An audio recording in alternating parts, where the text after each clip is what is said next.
Hello and welcome to our Wellness Matters webinar. We're so happy that you've decided to spend part of this very, very cold February evening with us here to learn more about trauma with our facilitator, Charlene Ramenda Madra. As some of you may know, we have these Wellness Matters webinars quite regularly, a couple of times a month. We have on our website all of the recorded webinars, probably about 30 of them posted right now. And you're welcome to watch any of them and also to keep in touch with us and hear about the ones that we have upcoming yet this winter and spring. Our webinar today will be our presentation's about 45 minutes to an hour. And following that, Charlene is willing to stick around for about 15 minutes or so and answer questions. I will be here keeping my eye on the chat in case we have any technical issues. Also, your questions and comments, I will be passing them on to Charlene, and we'll certainly address some questions at the end. I am just going to give a bit of an introduction for our presenter. Charlene is a registered social worker. She has a master's in social work from McGill University with clinical specialization. She's been working with adults, couples, children, and families for more than 14 years. Charlene is a certified somatic experiencing practitioner, and she's also working towards certification in emotionally focused therapy with couples, individuals, and families. And she assists in trainings for both somatic experiencing and EFT currently.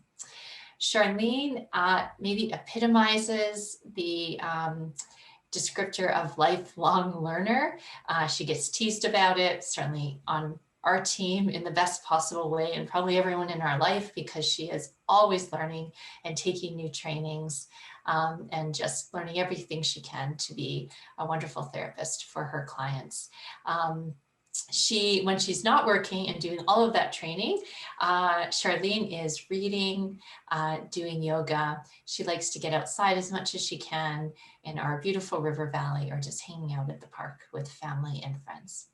In our workshop today, she is going to combine her education and experience, both in somatic experiencing and emotionally focused couples therapy, to provide us with a unique look at how trauma can be healed and goodness can be restored in the body.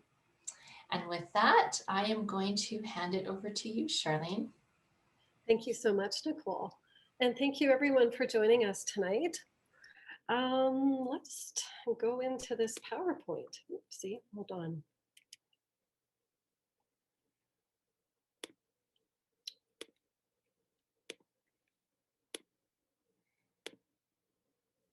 Can everyone see the presentation? Can you see it, Nicole?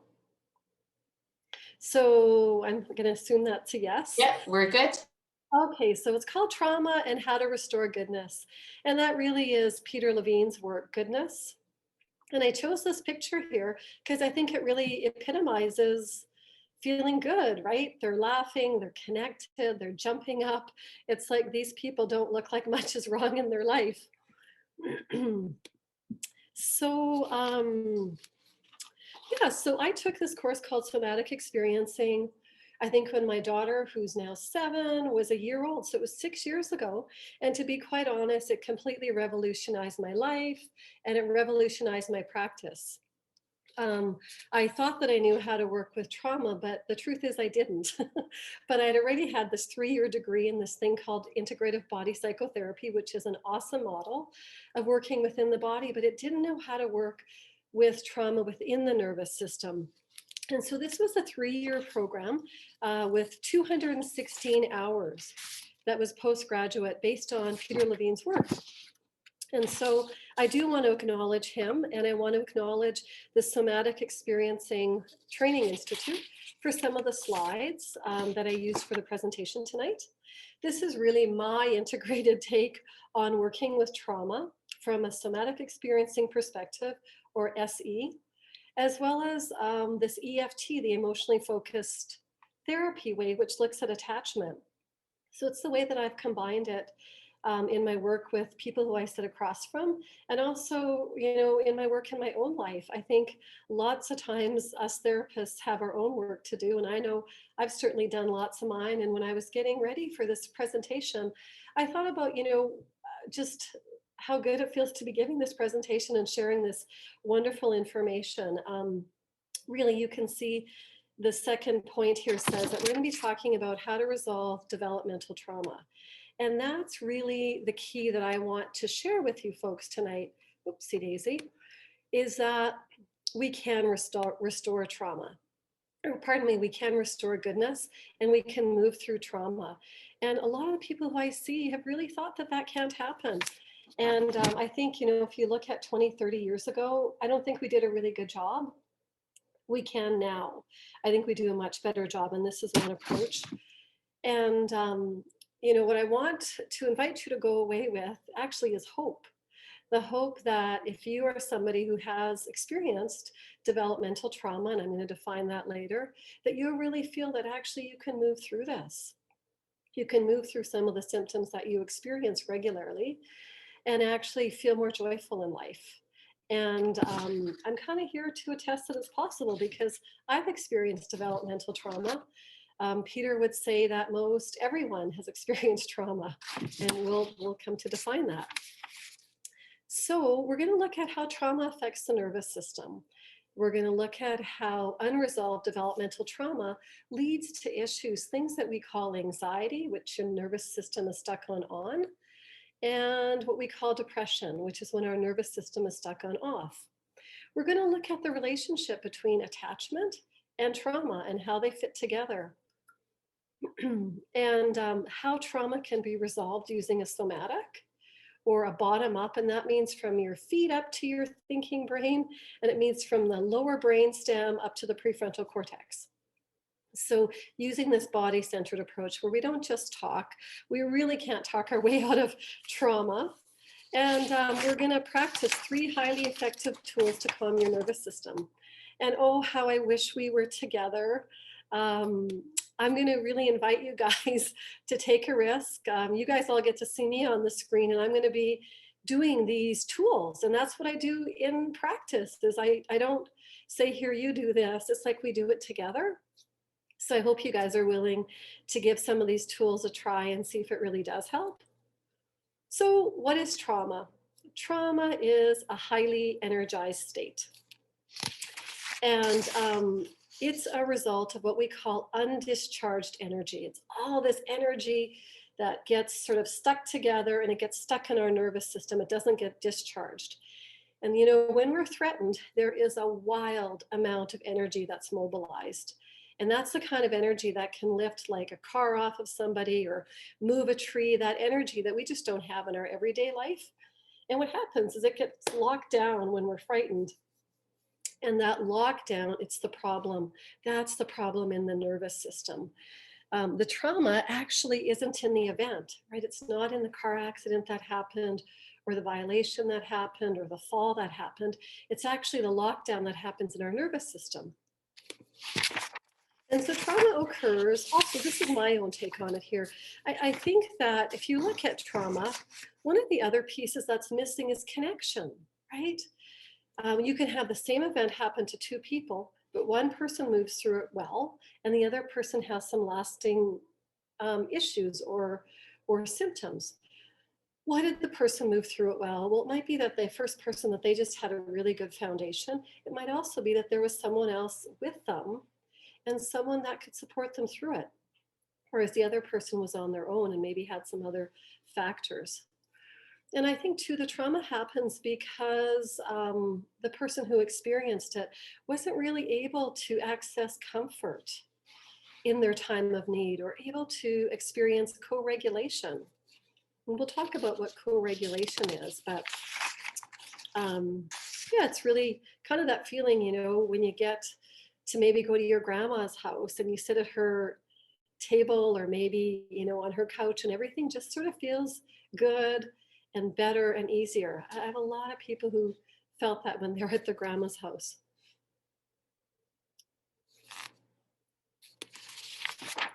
somatic experiencing, let's see here. This is a definition. And it says that somatic experiencing is a very potent psychobiological method for resolving trauma symptoms and relieving chronic stress. So Dr. Peter Levine, he actually worked with NASA, helping the astronauts to prepare and I think probably to manage their stress when they came back or while they were away. And so this stuff really works. And I say it works because, as I said, I've experienced it in my own life. We're required to do 12 hours of our own somatic experiencing sessions in order to get certified. And of course, I see it changing the lives of people who I work with that I sit across from in my office. And so it's designed to resolve the traumatic stress and really increase our capacity to kind of function and just have more ease in our life. Oh, isn't this ever a nice picture? I forgot to tell you that when we talk about that T word, trauma, it can get our nervous system on a bit on high alert, or even that word could maybe make you tense up a bit. And so I want to just really honor that. And I want you to know that that could happen. And so just to do what you need to do to resource yourself, you know, if you need a cup of warm tea or a blanket, or you just need to step away because something that I talked about kind of got you feeling a bit uneasy, that's actually really normal. And I don't want you to override your system. The invitation is just to take good care of yourself. And so here's a picture, right? It looks like a baby. You can kind of see the face here in the background, I think. You know, connecting with a parent, maybe a mom or a dad or a caregiver. And we are so hardwired for connection. And so in the absence of connection, I'm saying that trauma can happen when an overwhelming event happens. And connection is also what can heal the trauma. And that connection can happen outside of the therapist room, right? With family, with friends. I think in therapy, we can cultivate it between couples. That's really what we do with emotionally focused couples therapy. And connection also happens between, you know, myself and whoever I'm sitting across from. It's a therapeutic alliance or relationship that we have. So, that picture really just kind of warms my heart and slows me down. So I'm going to show you a couple of pictures, and they're really simplified graphs of a healthy nervous system and then one that has traumatic stress in it. And again, this is my take on it. I'm keeping it simple, sort of for the common person, not for the PhD psychologist or the PhD social worker or counselor. So this is what we would call a healthy nervous system.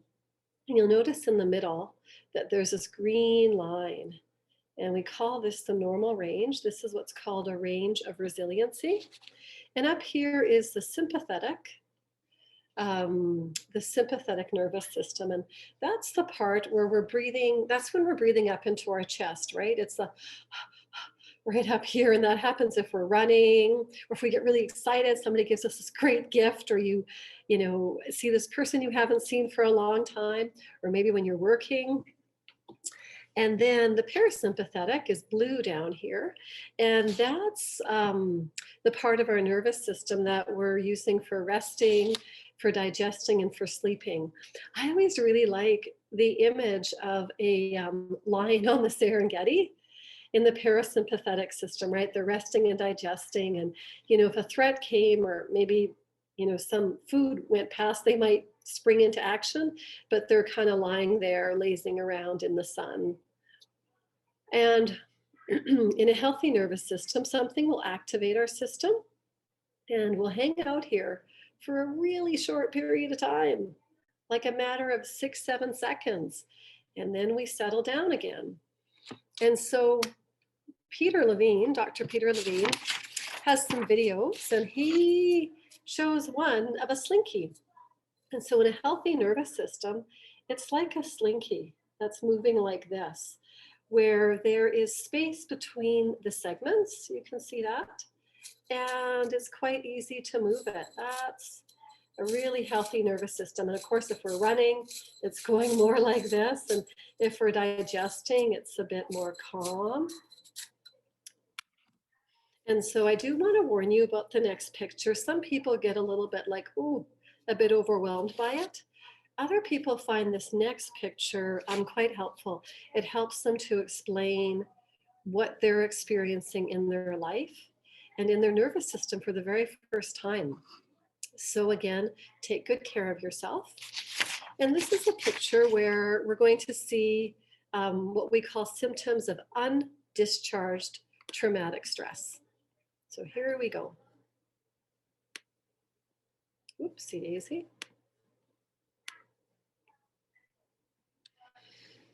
So here you see the same, we've got this range of resiliency, and this is a range that we can kind of handle. Anything from here that happens, we can manage.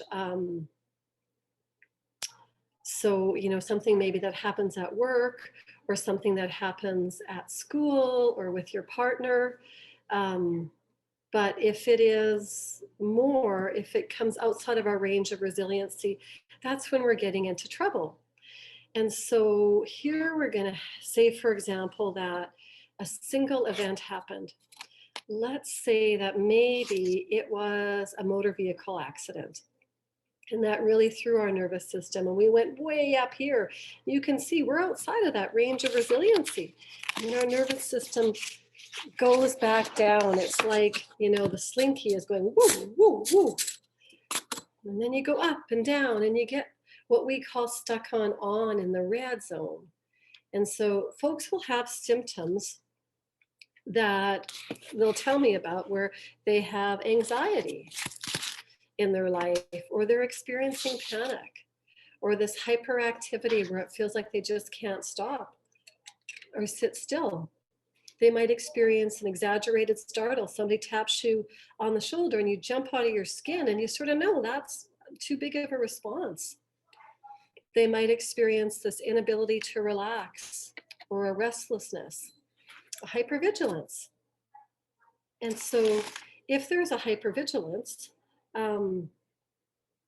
that will be, so an example with the motor vehicle accident would be that, let's say the accident happened at an intersection and there was a stop sign, this pretend accident that we're talking about here.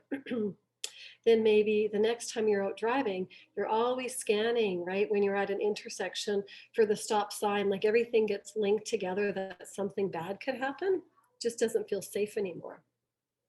We'll see digestive problems. People might come in having IBS or the irritable bowel symptoms or irritable bowel syndrome or something like that. They might have emotional flooding. People will come into the office and they just can't stop crying. Or there might be chronic pain or feeling sleepless. Or as they move up here, I'll show you later, but they'll get to the top and feel this hostility and this rage. And then the nervous system can also spring right back down, or pardon me, it can be stuck on, and then it can also kind of go back all the way down past the rest and digest into what we call stuck on off. And there people will experience symptoms such as depression. They'll have this flat affect on their face where they're not really animated. They might feel lethargic or this deadness. There might be this exhaustion, chronic fatigue, disoriented, disconnected. I had a lady who came in and she'd really had a horror happen to a loved one. And she was telling me that, you know, when she was out, I think it was in the springtime or the summer, and she was pumping gas. And she just said, you know, Charlene, I just see the people, but I think her words were, I just don't feel connected anymore. So she had that disconnection from others. I think people know what dissociation is. This is where complex syndromes come into play, and pain and poor digestion. And so this is from a single event, right? Where the nervous system gets all kind of out of whack, we could say. Now, what happens if it was a developmental trauma? So if that was the case, that would mean that there wasn't just one event, where um, it would be more an example, let's say when you were, so developmental means that we were little, right?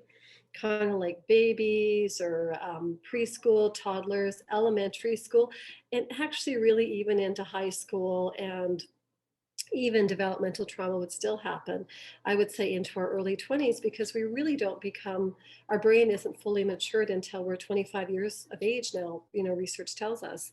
But let's say, this is in your family that you were born into, and I'm going to be a bit stereotypical here, but let's say that we have a parent who drinks. It might be a dad who drinks.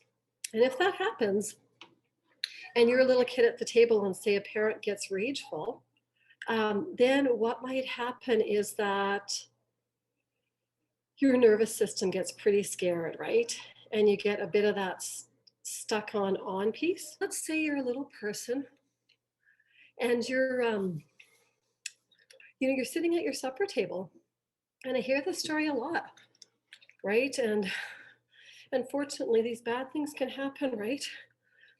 Where it could be a really intense family that you grew up in, or maybe you had a parent who drank and you kind of didn't know when they were going to fly off the handle. Well, then it's not just a one-time traumatic event, right? That might happen where your nervous system gets overwhelmed on a Monday, and then it happens on a Thursday, and then it happens on a Friday, or maybe there was, hitting that happened. Maybe there wasn't somebody there to protect you. It could be a situation when you were little where it might have been that you had a sibling who was really sick, or maybe you were sick and you spent a lot of time in the hospital. And either way, that can be really overwhelming to be separated from a parent. If they've got two kids to take care of, one at home and one somewhere else. And so then what we start to see is what I'm talking about is that developmental trauma, where the events happen kind of like again and again and again. And we don't have that comfort that I was talking about earlier, or that connection. And I'm just laughing that I had to go. Thank you all for your understanding of working from home. Yeah, so I was up here and I can feel myself, coming down. So this is a good time. We're going to look at tool number 1. Tool number 1 is called Orienting to Wellness. So whether you're sitting in your kitchen or in your living room or your office or your bedroom, wherever you are, I'd like to invite you just to take a look around. And I'm going to do this with you as well.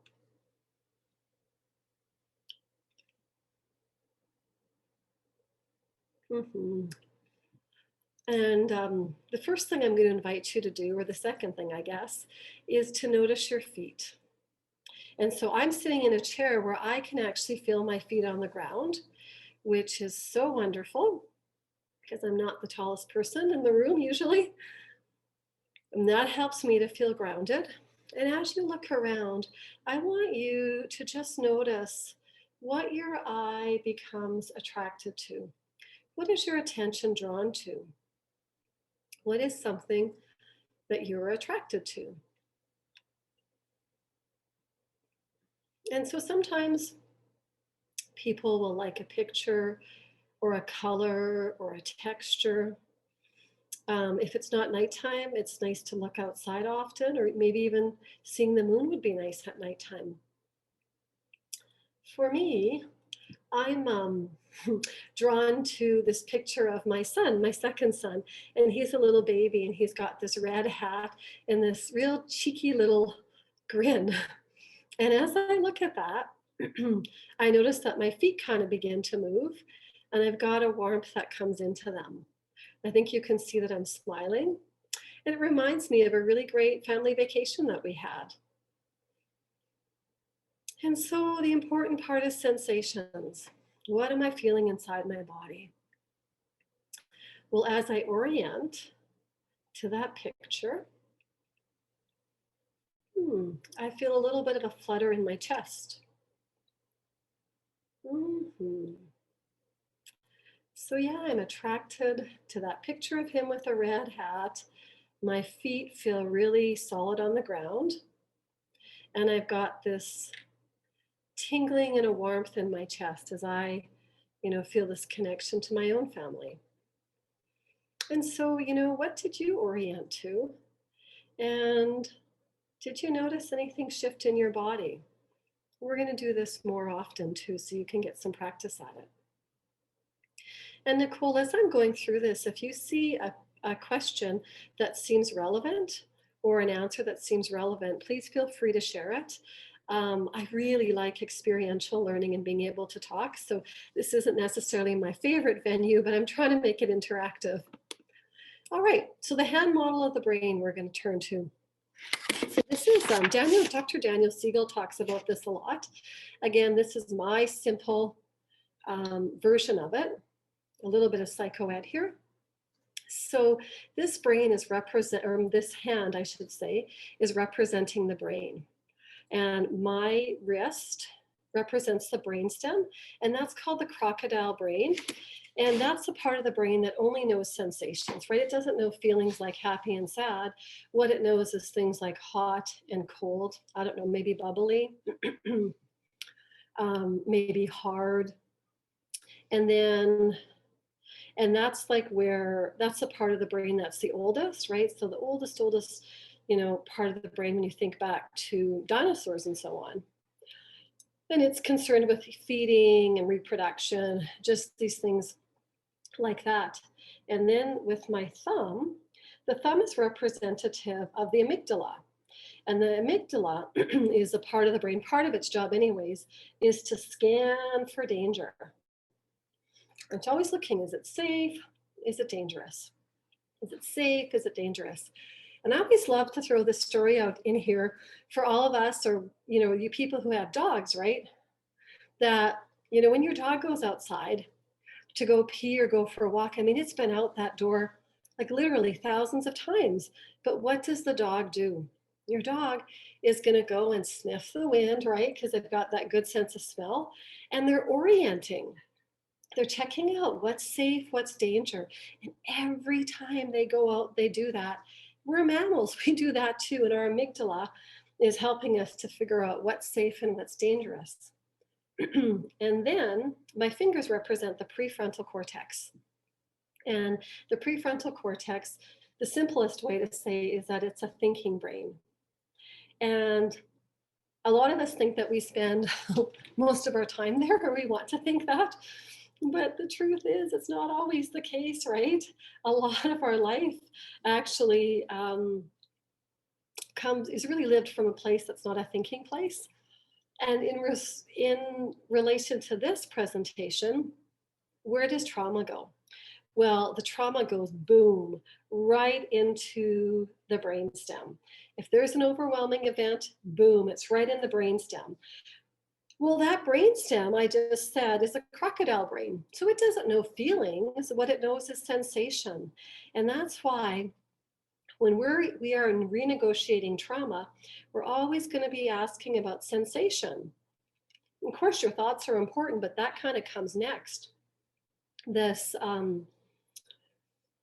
sensation part is the most important. And there's not an integration, right, between the thinking and the amygdala also is responsible, I think, for the feelings. There's not this integration of the whole three parts of the brain. Trauma is just stored here. And so if we have a successful trauma resolution, right, we're going to have the whole brain involved. And at the end, we're going to maybe look at the meaning of it.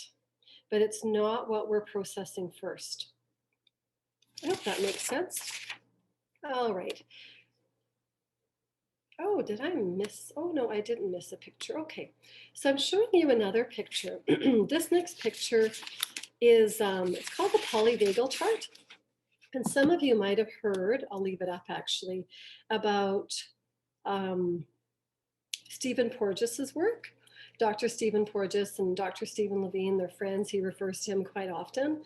So this was made by Stephen Porges as well as by Twig Wheeler.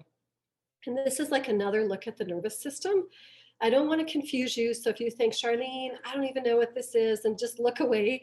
But for those of you who want to have another take on the nervous system, here's a chance for us to briefly look at it. And so here, the important part, one of the important parts is this green zone. And this is the social engagement part. And this is where we really want to be hanging out, right? Where we feel calm and settled and grounded. where we feel safe in our body and we're curious. That's a really key thing, actually, when we're feeling settled, is that we're curious about what's going on around us. And also, if we're in counseling, I'm going to invite you to be curious about what the sensations are within your body, that there's this almost sometimes like a watching of it, and that we can be in the present moment. And so if we look at going up that sympathetic or going up the activation scale here, right? Our choices when faced with an overwhelming event, they happen like this. We don't do them consciously. It's either fight or flight, and one typically comes before the other. But in this place, we still feel like we can mobilize, right? So we go from frustration up to rage or worry up to panic. And then when we cross this threshold, when things are really overwhelming and the best neurological response is to freeze, that's what happens. Where we go into this collapse or immobility, where we're really conserving our energy. That's like when you play possum, not on purpose, but because you're so overwhelmed. And you can see all these symptoms, right, that happen. And then we go down into deactivation, ideally, if we can discharge the energy. If we can't discharge the energy because we were on our own, or because it was too overwhelming, or because our big brain got in the way, then we can get stuck, right, in some of these places. That's a really simple explanation. And then here's kind of looking at the biology of what happens. So I think all of this can really be a lot to take in. So I want to invite you just to look at this picture. I love Gerbers. See if you can feel your feet on the ground. What do you notice as you look at this picture? What are some sensations? For me, I can feel my feet again. And my eyes are drawn actually toward the pink one. So I'm going to go on to talk about some types of trauma and how we resolve it. And then we're going to also look at some videos. We have a question, Charlene. I think it pertains to the previous slide. Someone was asking if a person can loop through those stages or if you're only stuck in one place. Like if you can loop through fight, flight, freeze, fight, flight, freeze. Sure, I think that could kick around in the system. I think if we go back to this one, we really can move between stuck on and stuck on off, right? Sometimes people say, oh, you know, I see myself stuck on, but not on off so much. But if they really start to think about it, they certainly can bounce between them. So I think looping would be another way of saying it. That's right, it's that undischarged traumatic energy that just loops around in your nervous system. Yeah, it sure can. So I'm not going to spend a lot of time on the types of trauma because I don't want to kind of overwhelm you, but at the same time, I want to give you some information. And the purpose of this is to look at how developmental trauma kind of settles in, because I think it's not talked about a lot. So here's some obvious types of trauma, right? Having a car accident, having a violation. There's also some non-obvious, some non-obvious traumas where, you know, a surgery, right? A surgery is meant to be helpful. Or having a baby, right? That's usually a really good thing in our life. I mean, not always, of course, but it can actually be your nervous system could feel a threat from the way the surgery, like the way the prep happened for the surgery or the way that didn't happen, right? The nervous system can have a different take on it. And that can also happen with having babies, right? With the medical system or just the way that the birth happened. You know, we see lots of people who have the after effects of anesthetics. Anesthesia, I never can say that word right. And so this is showing some of the first, I guess you could say, the core traumatic reactions, right? So this overwhelming event happens, we get on high arousal, we get tight, we might dissociate to protect ourselves, feel helpless. And if that's not resolved, right, Then we have these symptoms that happen kind of right at the time or shortly after, where we could be on guard. We might have these flashbacks that we don't want, or nightmares. This is all the symptoms really that have come to be known as post-traumatic stress disorder. And of course, Peter was working with these symptoms before it even had a name. And I want to say that if somebody has one or two, like, it doesn't mean that you have trauma. This is meant to be taken as a whole and a bit of just a guide. So then, if that energy still isn't discharged and is circling around, looping, like the person had said, then the next phase is we're getting into things like I had talked about, right? Anxiety, or maybe spacing out, maybe we're crying, not sleeping well. And then finally, if like years have gone on and it wasn't really this obvious event, like, we had this accident, or, this one event happened, but there was those little things, right? And I really didn't even talk much about emotional neglect, right? I work with a lot of people where they had a roof over their head, they had clothes on their back, their parents, were seemed like regular, if we could use that word. But when it came to emotionally attunement, or to being emotionally available, it's like there was this emotional neglect that they had to go through, maybe being bullied on their own, or having, one parent sort of have something happen and the other one wasn't there, or, something bad happened with teachers, or whatever it was, or this illness. It was just that it wasn't talked about, and that we had to carry all of these, I guess, the fear that happens, right? Or the overwhelm. And so then that's when you're getting these, more what we call syndromes, right? So people might be coming in with fibromyalgia, or rheumatoid arthritis. And again, this isn't to say that it's all just psychological. I of course know that there's a biological, there's an integrated reason why these syndromes can develop, but we're looking at kind of the psychological part of it. And so if we look at non-obvious developmental injuries, hi Nicole. Hi, just a question. Someone was asking if having emotionally unavailable or narcissistic parents or family dynamic could potentially be traumatic as well. They're asking, would it be potentially traumatic? Yeah. Yeah, I mean, if we were sitting together, the way I like to frame it, because I don't want to traumatize folks, is it's like it's a lot on your plate. If you're saying what I call that a developmental trauma, I think sure, absolutely. If we've got a parent who is only able to focus on themselves and not on the feelings or the needs of a little person, right? A little toddler, or a little preschooler, or a grade 1 or a grade 5er, and it's all about them. And I do work with people like that. It's surprising, right? It absolutely is a developmental trauma. Thanks. And that's why I'm talking about it, because I actually just reminds me of when I was sitting in school doing my master's in McGill. And I told you that part of the reason why I'm happy I'm doing this presentation today is because I was sitting in the stands, I guess you could say 20 years ago in McGill, and someone was giving a talk on trauma. And I just thought, gosh, I wonder if I have trauma. And for me, I had an early loss. Loss when I was a little girl. And I didn't even know if that was trauma 20 years ago. And it was a trauma because it was such a key figure in my life, and because people kind of weren't emotionally attuned to what a little one would need when they experienced a loss. I mean, it wasn't like anything was done on purpose, but for sure, it had an impact on me.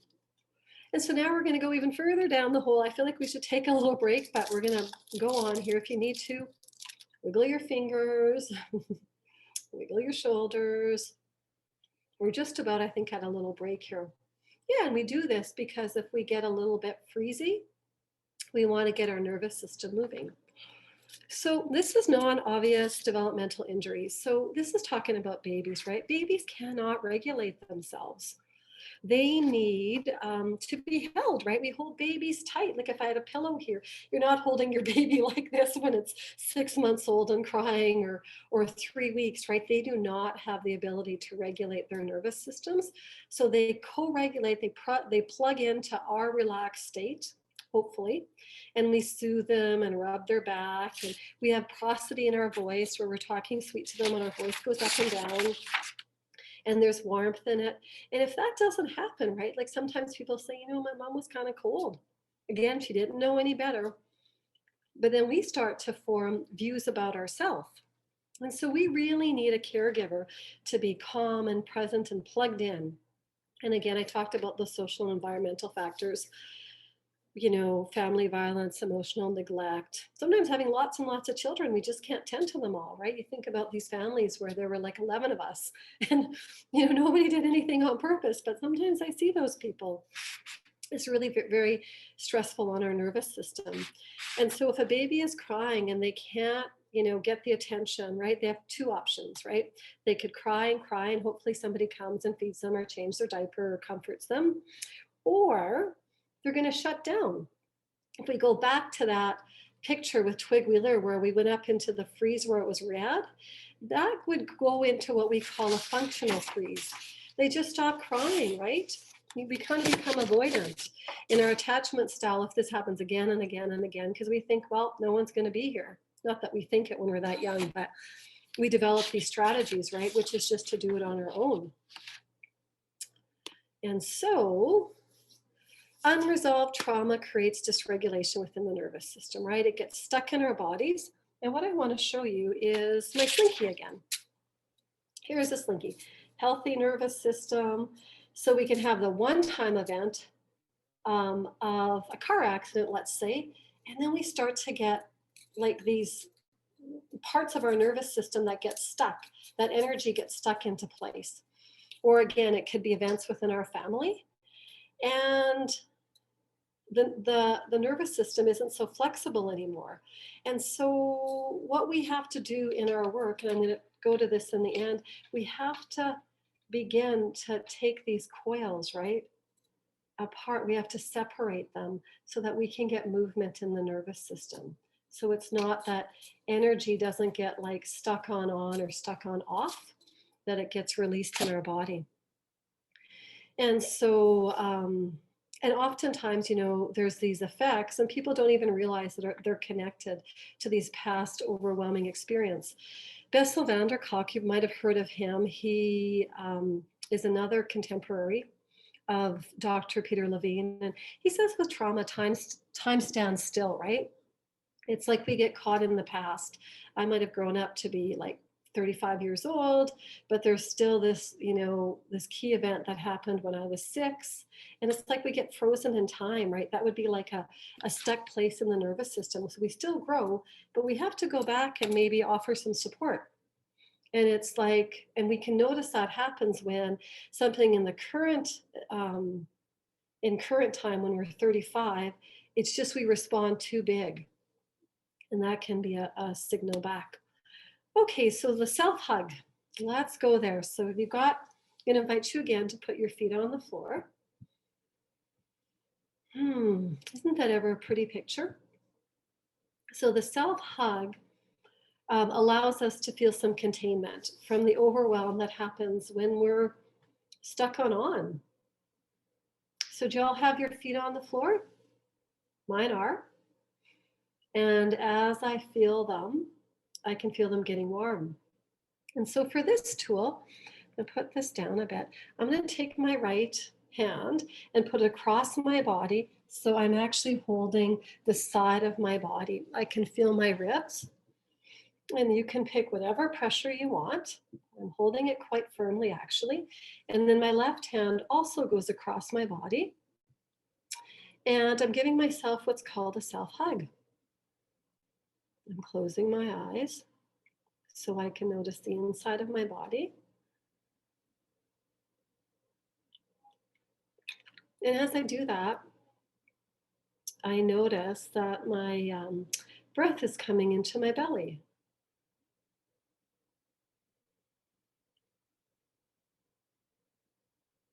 Do you notice a shift? And notice your right hand on the side of your body, whether there's a lot of pressure or just a little bit. And as I do this, I also notice my shoulders coming down. And so what kind of a shift do you notice? Is it something in your thoughts? Is it within your body, your sensations? Yeah, and for me, I'm just really getting into the belly breath. So I'm going to go on. So Peter Levine asked the question. He was really curious about this question.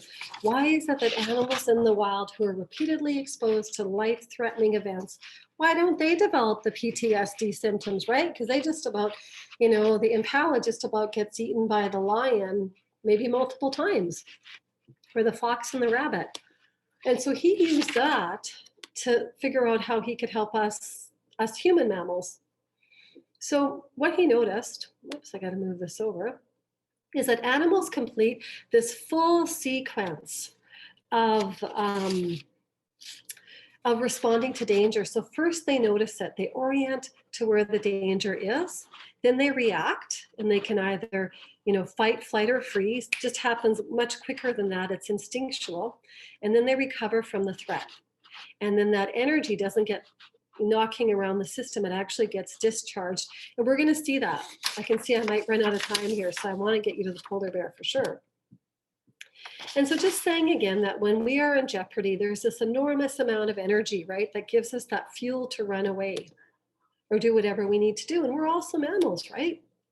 And so Peter discovered that all animals, including us, we have this natural immunity to the debilitating long-term effects of trauma. And I'm going to show a little video, actually, where he does what appears to be quite a quick resolution. I'm sure it was much longer, but yeah, and I've seen that too with the folks that I've worked with, where people who previously had been stuck on or on off and couldn't connect with people are able to move through these events and then come back saying, oh, I could do this and that when I couldn't before.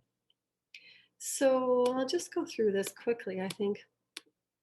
So, animals go through this predictable stages, right? They get activated, they hardwire into fight, flight, freeze, or shut down, right? If it makes most sense for your biological system to just shut down and play dead, then that's what you do. I think that's something as humans that we would do, I suppose. I think it's for the grizzly bear. I kind of get mixed up whether it's the grizzly or the other one, but we might just go right into that feigning death place to protect ourselves, right? And then when the threat is passed, if the animal went into a shutdown, they're going to lay, and it's actually quite a really high energy state to actually go into freeze, but then they pop off and they run it off. And hopefully the nervous system then will go back to normal. So this is a picture, and Nicole, if you could just get ready for this, please. This is showing the completion of a survival response. This is some scientists, they're actually tagging a polar bear and checking to see how healthy he is. And if you love animals, if this upsets you, then again, please just take a little break. But this polar bear is going to get tranquilized, and he's being caught in mid-run where he's running away from the helicopter, and he's also got his head back trying to bite at it to protect himself. And so let's see what happens here. Can you turn it on, please, Nicole?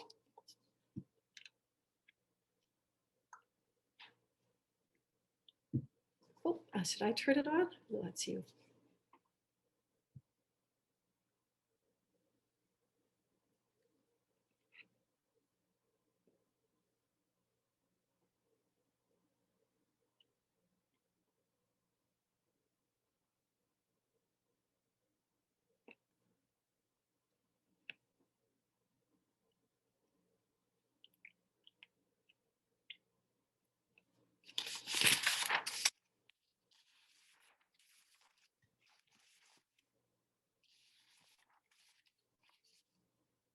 So this video is about 3 minutes long. So you see the bear is orienting, he's making those fight movements, and then it gets interrupted.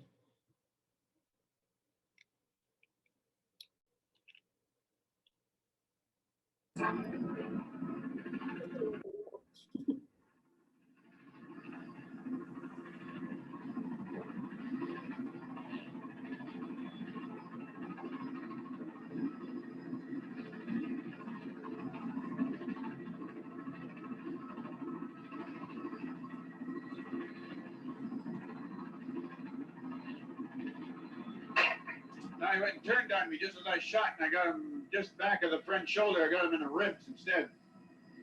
But a big male like that should be okay. It's a good thermoregulating area. Hi.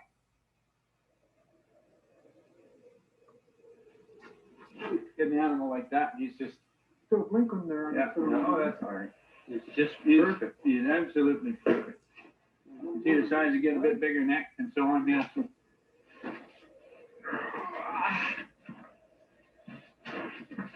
Holy snapper.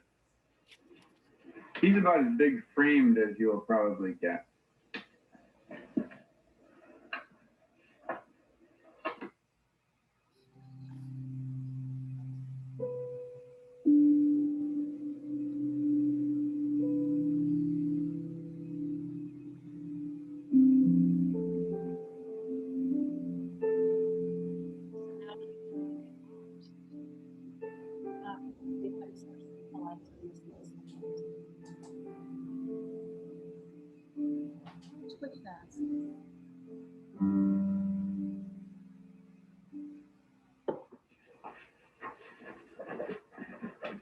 If you watch that animal after he finishes convulsing, you'll see, because he's aware of the fact that we're all around him, and it's a very stressful experience for an animal like a polar bear. And after he settles down, and then he'll start doing a couple of deep breaths, and then he'll breathe really nicely, and it'll really, here he goes.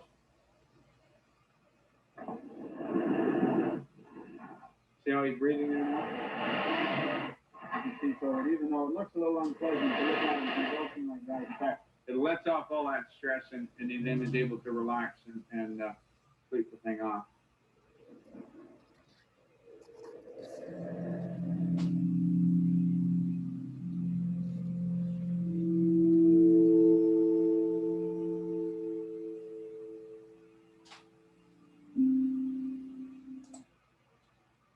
Yeah, thank you, Nicole. So, I think I have to make this smaller, don't I? Oops, that got bigger. Eek. Okay, can you see my screen? No, you're not screen sharing yet. So. I just have to go back.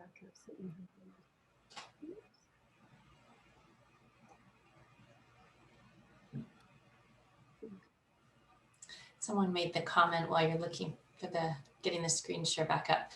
This is why crying for humans is so important. I feel it is our way of completing the cycle. Said. That's so beautiful. That's really beautiful. Can you guys see this? Yep, that's perfect, Charlene. Yeah, so I can see we're nearing the end here. What I want to highlight is that polar bear, right? The scientist says you can see, like when he's kind of convulsing, that's part of it, but he's also trying to complete that movement to protect himself, where he was running away and then the chattering, right? He's trying to go through a full set of defending himself, or her. I think it was a male bear actually. And so we as humans, though, our big brain, right, that prefrontal cortex often gets in the way. And so if someone is starting to have, to finish up the sequence of fighting or running, or like fighting or fleeing to get themselves away from, this situation that's sort of stuck in their nervous system, and then they start to tremble and shake or even buck, they'll feel weird about it, right? Because our brain starts to think that it doesn't feel good or wonder about how we look. But the truth is that's the discharge that actually allows us to heal. And so when we're in session, we're actually looking for that. We're like, oh, this is good. This is really good that you can feel that shaking inside. And I might say something like, can you just notice it and allow it to be there? So I'm going to go through these next few slides just because of time. That was looking at the language of sensations. I mean, there's just so many words that we can use to describe that crocodile brain. I had a little exercise here we're going to leave for another time. And Resources. So how do we help people? Well, we have to first resource them, right? I always think that there's these two vortexes. The one on the left is like a green or a good vortex where that's our family and our hopefully or our friends, whatever's good in our life, our pet, our music, our art. And then on the other one is imagining this vortex that's red, and that's the trauma vortex. And so what we do is we just kind of touch into that red one and then we come back over, because even if we just think about talking about that thing, we might have our heart go really fast and we might just go there. And I would put the brakes on and say, let's just notice what happens when we just come near thinking about it. And so we kind of go back and forth. And to do that work, we have to have lots of resources. So resources are what help to stabilize folks in therapy. And it could be external resources where you might think about that person, that grandma who was so wonderful when you were 8 years old. Or places that you've been. People might remember what it felt like to have their feet in the sand when they were in Cuba, or the sun on their face. And this just kind of comes up organically, we could say. And it could be a real or imagined situation that we use for resources. Like I said, pets, places in natures, your spiritual community. Lots of people will use God, Buddha, whomever, Allah. And then also the therapist engagement, right? I have to be, kind of tracking your body and asking you to do that and seeing if I'm kind of understanding and if I can be attuned and really creating a safe place. And then also the resources are internal, where we can start to notice less constriction. Oh, I might have a sneeze, excuse me. We can have more breath right in our belly and feel things like more relaxed, more spacious inside, less tense. And so I'm not going to go through this self-holding one just due to time, but our third one could be when we noticed our feet. That was what I did. This one is just due to time. I don't want to go over here. Oh, excuse me. So in short, this is kind of like how we deal with the trauma. We want to discharge that energy of the fight, flight, and freeze so we can heal. So we use those tools: grounding, the felt sense. Titration is when we just go a little bit into the red zone where it's that bad stuff, the trauma zone, and then we come back to the goodness, that place where there's like however many cells in your body feel good. And then we pendulate between the hard stuff. And, I included these tools in here so we could take a break after going through all those types of trauma, because that's a bit overwhelming on our nervous system.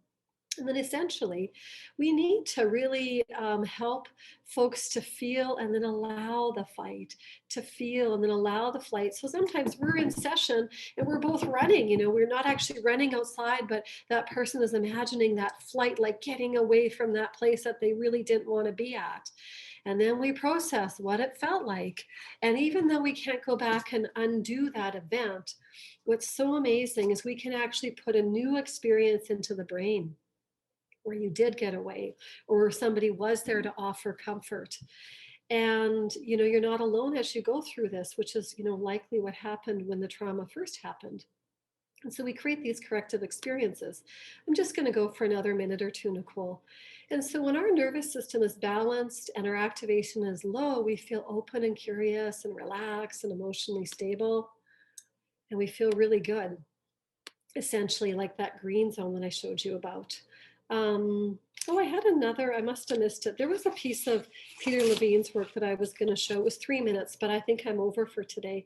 I'll maybe see Nicole if we can attach it at the end. It's where it's just a 3-minute story about him being at a seminar, and he does this piece of work of somebody who had back pain actually, and he helps that person to move from a 9 to a 1 to a 2 when this person taps into this implicit memory.